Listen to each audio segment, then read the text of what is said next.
Ha? Ang paksa na tatalakayin ko rito ay patungkol po sa pag-asawa.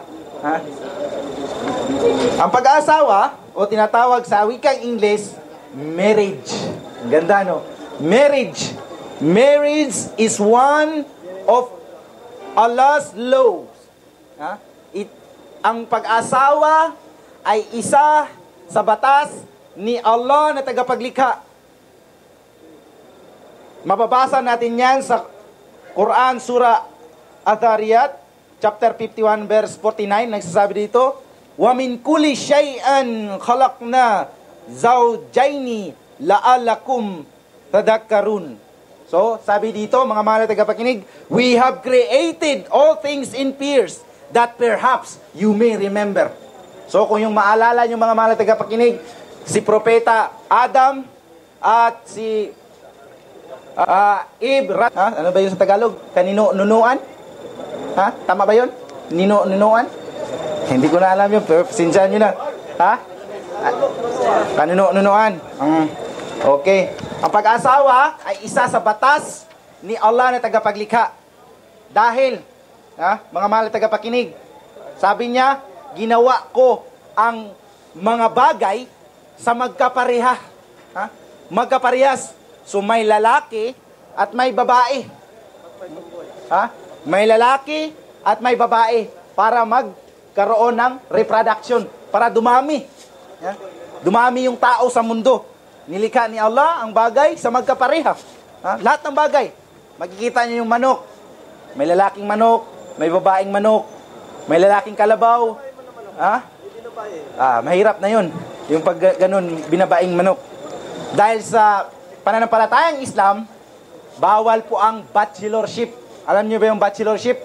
Yung monasticism, yung mag-iisa ka, yung ayaw ko mag-asawa, natatakot ako. Bawal po yun. Dahil labag po sa normal na tao. Labag po yun sa natural ng tao na hindi ka mag-asawa dahil natatakot ka. Dahil sabi ni Allah, kung na mag-asawa kayo. Dahil sabi niya, marry the unmarried among you and the righteous of your male and female. If they should be poor, Allah will enrich them for His favors. Allah is bountiful and knowing. So walang dapat katakutan, mga mahal na tagapakinig. Walang dapat katakutan sa pag-aasawa. Mahirap ka man, mayaman ka man, pwede ka mag-asawa. Dahil sabi ni Prophet Muhammad, reported by Aisha radhiyallahu anha, sabi dito, marriage is a sunnah, way of mine, and whoever does not follow my sunnah is not of my followers. Marry because I will display your outnumbering the other nations of resurrection day. Whoever has wealth should marry, and whoever does not should fast, because fasting is a restraint for him. So, sabi ni Propeta Muhammad, marriage is a sunnah, way of mine, and whoever does not follow is not of my followers. So, mga mahal na tagapakinig, mayaman ka man, mahirap ka man, ay mag-asawa ka. Walang bachelorship, walang monasticism sa pananampalatayang Islam. Bakit ba tayo mag-asawa? Ang katanungan dito, bakit ba tayo mag-asawa? Ano ba ang kalamangan ukol sa lipunan ng pag-aasawa? Ano ba ang mga kalamangan? Ikaw, brother, anong kalamangan?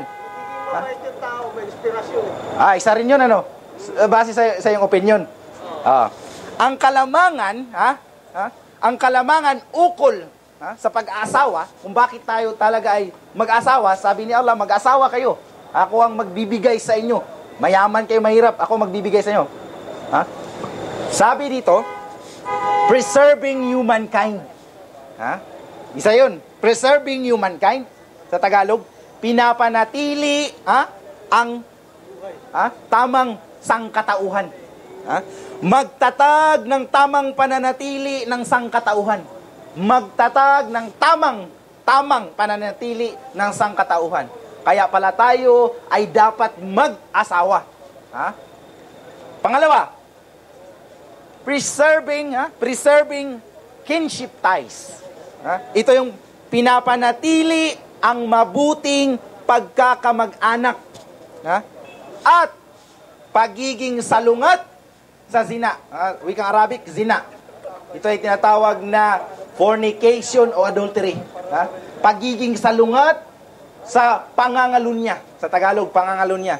So, kaya bakit tayo mag-asawa sa tamang proseso? Para maging salungat, ha? Sa pagiging pangangalunya.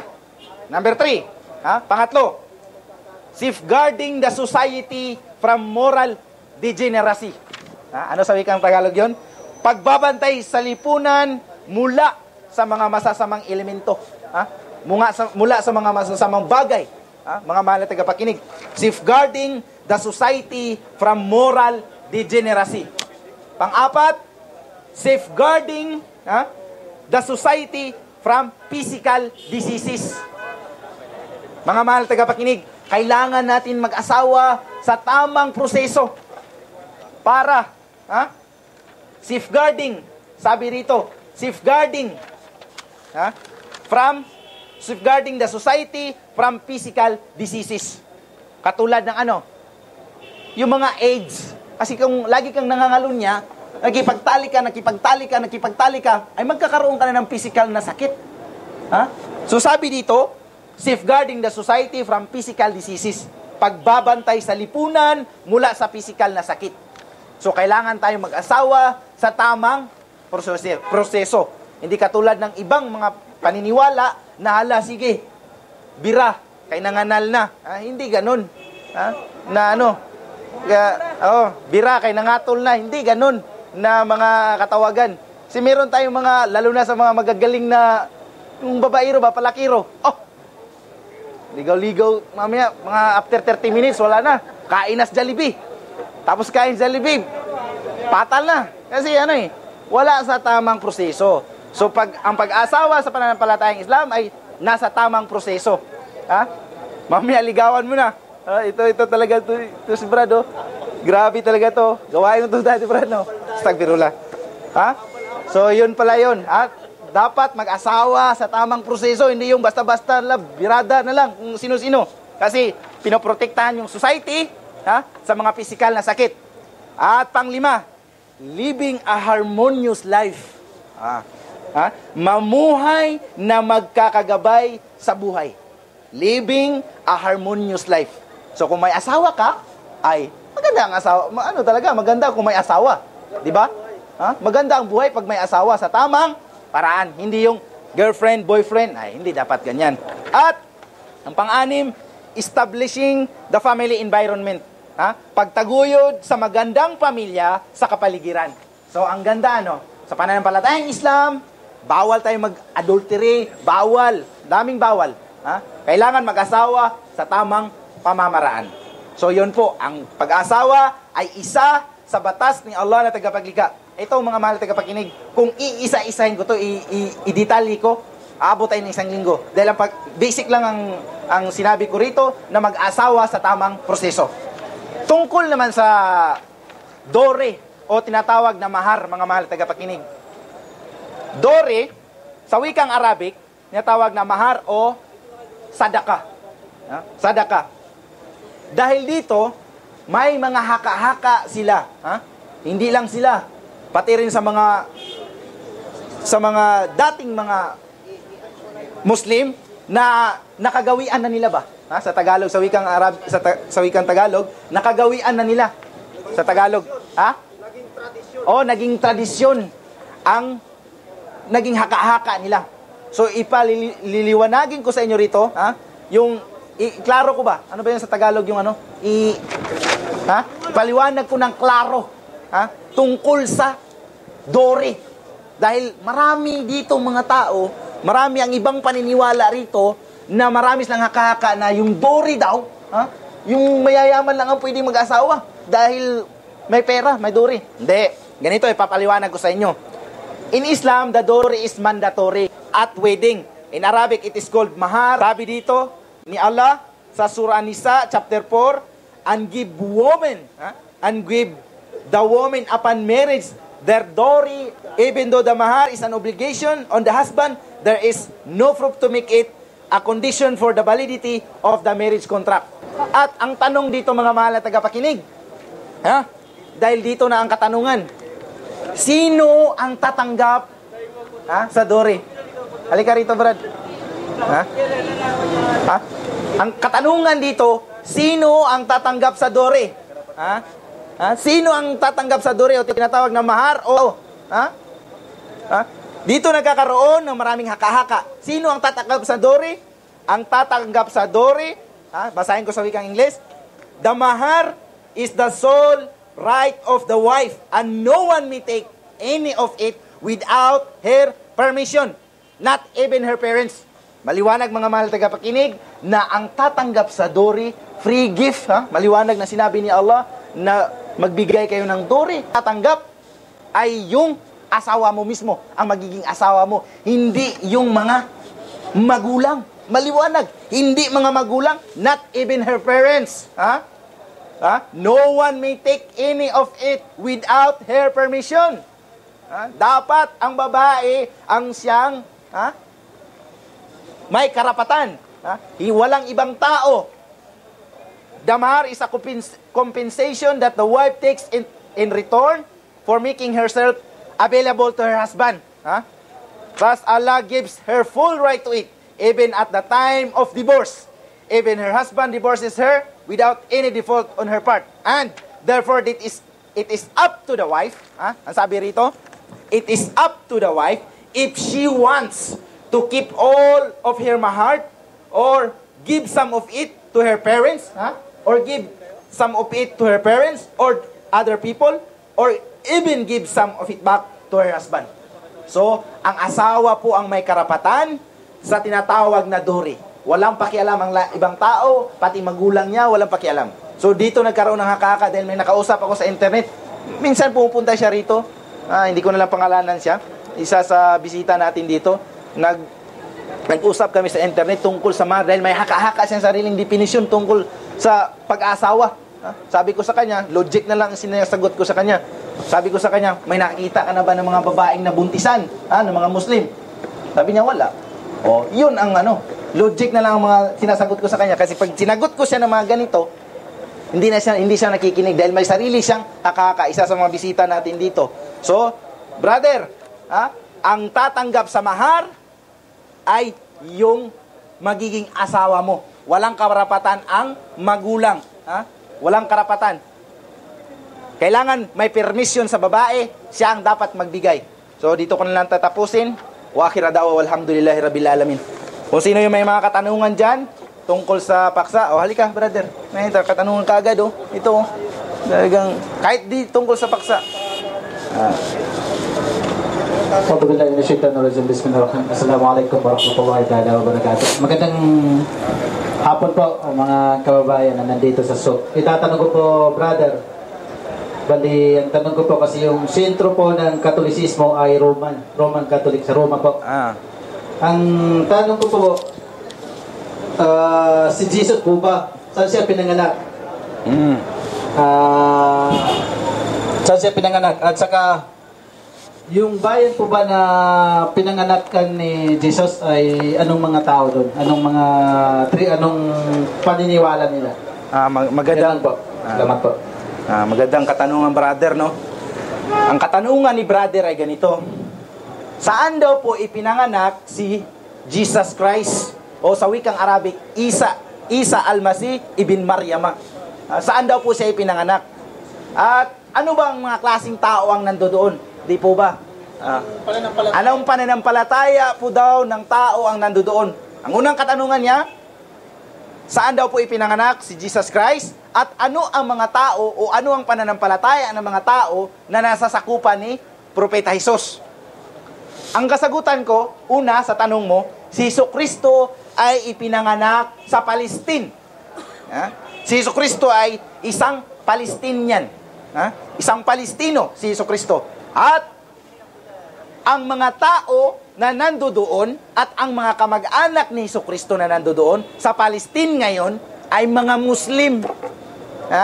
Maliwanag yan mga mahal na tagapakinig na si Jesucristo, si Propeta Jesus alayhi salam ay Muslim. Makikita mo sa kanyang kasuotan, nagtutob siya, nakikita mo sa kanyang kasuotan, nakikita mo na mahaba ang kanyang balbas, pati yung mama niya, si Maria, radiyallahu anha, nagsusuot ng hijab. Pero yung umaangkin na mga tao ngayon, karamihan mga sikta ngayon na umaangkin, si Jesucristo daw ay Kristiyano. Paano nangyari yun? Isang tao na tao sa Palestine, na ang mga tao na nandoon ay mga Palestino, mga Muslim, inaangkin ng karamihan sa mga mundo ngayon na siya raw ay Kristiyano. Paano nangyari? Paano nangyari yun? Nakapagtataka. Kunyari, si Jose Rizal, taga Pilipinas, aangkinin ng mga Muslim dito na si Jose Rizal ay isang Arabo. Ano mangyayari sa tao? Si Birhen Maria, pasan-pasaan pa nila. No. Kasi si Birhen Maria, makita mo sa kanyang kasuotan, nagsusuot ng hijab. Paano siya naging Kristiyano? Ang kasuotan ng mga Kristiyanong babae ngayon, tingnan mo. Malayo. Pero hindi ibig sabihin, sinasabi lang namin dito ang katotohanan. Kung nasasaktan man kayo sa mga masasakit na mga sinasabi, kasi ito yung katotohanan. Ito yung katotohanan. Paano si Jesus Christ naging Kristiyano? Isamantalang naisinilang siya sa Palestine na ang mga tao doon ay puro Muslim. Pati si Maria. Pati yung 12 disciples niya, mga Muslim. Paano nangyari yun? At ito pa. Sinabi nila, si Jesucristo ay Panginoon Diyos. Ito, Panginoong Diyos, Dito tayo nagka-argumento Nasulat ba sa Biblia? Ito yung mga tanong, Kasi nag-aral ako sa Mountain View College, kumukuha ako ng EB Theology o pagiging pastor sa Seventh-day Adventist. Ito yung tanong, Kung si Jesucristo ay Panginoon, sa panahon na yun, kung sa panahon na yun ay siya ay Panginoon, nasulat ba sa Biblia na sa panahon na yun, nagturo ba si Jesucristo na ako ang Diyos galing sa langit? Basahin mo ang Biblia, wala kayong mabasa dyan. Bagkus nagsasabi siya, sabi niya sa Biblia, katotohanan, na ang sino ang dumirinig ng aking salita, at sumasampalataya sa Kanya na nagsugo sa akin, ay may buhay na walang hanggan. Maliwanag yan, mga mahal tagapakinig. Mababasa natin yan dito sa John chapter 25, verse 24. Sabi niya, katotohanan sinasabi ko sa inyo, ang dumirinig ng aking salita at sumasampalataya sa Kanya, na nagsugo sa akin, nagsugo sa akin, ay may buhay na walang hanggan. Ay may buhay na walang hanggan. Maliwanag, siya ay sugo lamang. Bakit siya naging Panginoon? Mga mahal na tagapakinig. At ang katanungan dito, kung siya ay Panginoon, mga pastor, mga pari, mga Christian missionaries, mga laiko, mga kung ano-ano pa, ang katanungan dito, sinamba ba ng 12 kadisipulo si Jesucristo? At sinamba ba ni Maria si Jesucristo? At sinamba ba ni Joseph, the carpenters, si Jesucristo? Wala kayong mabasa sa Biblia na sinamba nila si Jesucristo. Mga mahal na tagapakinig, maliwanag yan. Si Jesucristo ay Muslim. Na tao sa Palestine, na mga tao doon ay mananampalatayang Muslim. Aangkinin ng karamihan masikta ngayon, na si Jesucristo ay Kristiyano. No, mali po yun. Mali po yun. Malaking pagkakamali po yun. Dahil mismo ang Biblia na nagsabi na si Jesucristo, sumusunod lamang sa kautusan ni Allah na tagapaglikha. Nag-ada ng mga mahal na tagapakinig. Wa akhira dawa walhamdulillahi rabbil alamin. Patayin mo na, bro.